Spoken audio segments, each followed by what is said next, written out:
Welcome back to my channel. चलो तो आज हम स्टार्ट करते हैं book number 1 knowledge and curriculum B.Ed second year और इसका टॉपिक नंबर 1।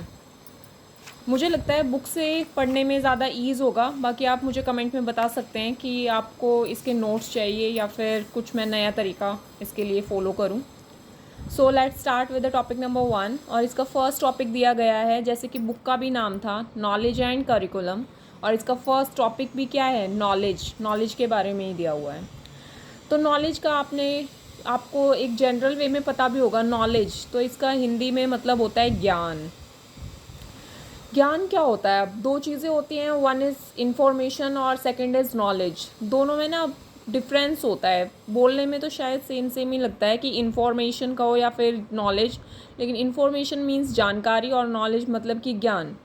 तो मैं आपको अगर एक एग्जांपल के साथ समझाऊं तो मैं ये कह सकती हूँ कि इन्फॉर्मेशन का मतलब है कि आपको ये पता है, लाइक आप B.Ed कर रहे हो तो आपको ये पता है कि आपके पास ये बुक्स हैं और आपको ये बुक्स पढ़नी है। I think that is called the information. But उसमें से क्या पढ़ना है, कैसे पढ़ना है, उन बुक्स के अंदर क्या है, मतलब पूरा पैटर्न जान लेना पेपर का कि आपको वो पास आउट करना है तो कितने मार्क्स अचीव करने होंगे, उन बुक्स को थॉरली रीड करना, that is all called knowledge. तो आई थिंक मैंने बहुत आसान तरीके से शायद आपको बता दिया है। बाकी हम इसमें जान लेते हैं कि इसमें लिखा क्या हुआ है, मीनिंग क्या होता है नॉलेज का। तो नॉलेज जो होते हैं ना is a meaningful structure of facts into some relationship. It reflects truth about reality. ये सच्चाई को दर्शाता है एक तरीके से। जैसे सुना भी होगा ना आपने कि इस इंसान के पास तो बहुत नॉलेज है। इट मीन्स उसको उस चीज़ के बारे में अधूरा ज्ञान नहीं है, उस चीज़ के बारे में उसको पूरा ज्ञान है। That is called knowledge.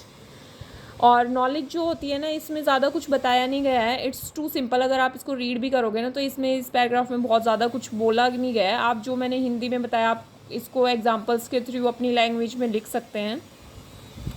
और इसमें से ना आपको 2 डेफिनेशंस आप याद कर लेना, क्योंकि इससे ना गुड इम्पैक्ट पड़ता है टीचर पे जो चेकिंग करता है आपका पेपर। तो आप कोई भी इजी से 2 याद कर सकते हो। लाइक अकॉर्डिंग टू स्पेंसर इसमें दिया हुआ है कि knowledge is complete unified system of thought, या फिर अकॉर्डिंग टू ऑक्सफोर्ड डिक्शनरी। आपको जो इजी लगे, इसमें कई दी हुई हैं तो आप कोई भी 2 याद कर सकते हो। एक मैंने इसमें से, तब मैंने एग्ज़ाम दिया था ना बिफोर 3 इयर्स, तो मैंने ये याद की थी क्योंकि मुझे ये इजी लगी थी। According to Indians knowledge is named as विद्या।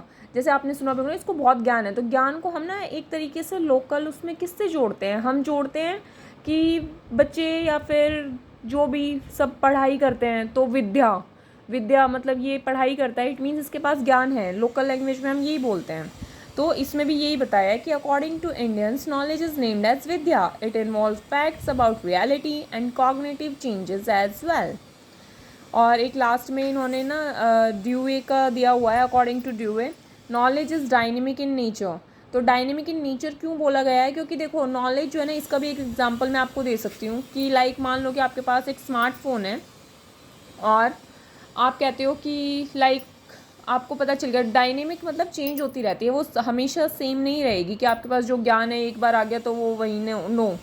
उसके अंदर चेंजमेंट होना बहुत ज़रूरी है। चेंजमेंट इन द सेंस उसको अपडेट करना बहुत ज़रूरी है। लाइक मान लो कि आपको ये पता था कि ये कीपैड वाला फ़ोन है, ये फ़ोन होता है, लेकिन आपने थोड़े दिन बाद जैसे स्मार्टफोन्स आए तो आपने जाना कि वो भी फ़ोन था, ये भी फ़ोन है, बट ये एक स्मार्टफोन है। तो आपने अपने नॉलेज को क्या किया, ऐड ऑन कर लिया, टाइम के साथ उसमें अपडेशन ला दिया। तो दैट्स वाई इट्स कॉल्ड कि नॉलेज जो होती है ना वो डायनेमिक होती है नेचर में। आई होप सो कि आपको समझ आ गया होगा ये टॉपिक, और इट्स इनफ कि आप इसको खुद कुछ भी बना के आप लिख सकते हो। So stay tune with my channel and please like share and comment and subscribe my channel. तो मिलते हैं नेक्स्ट वीडियो में।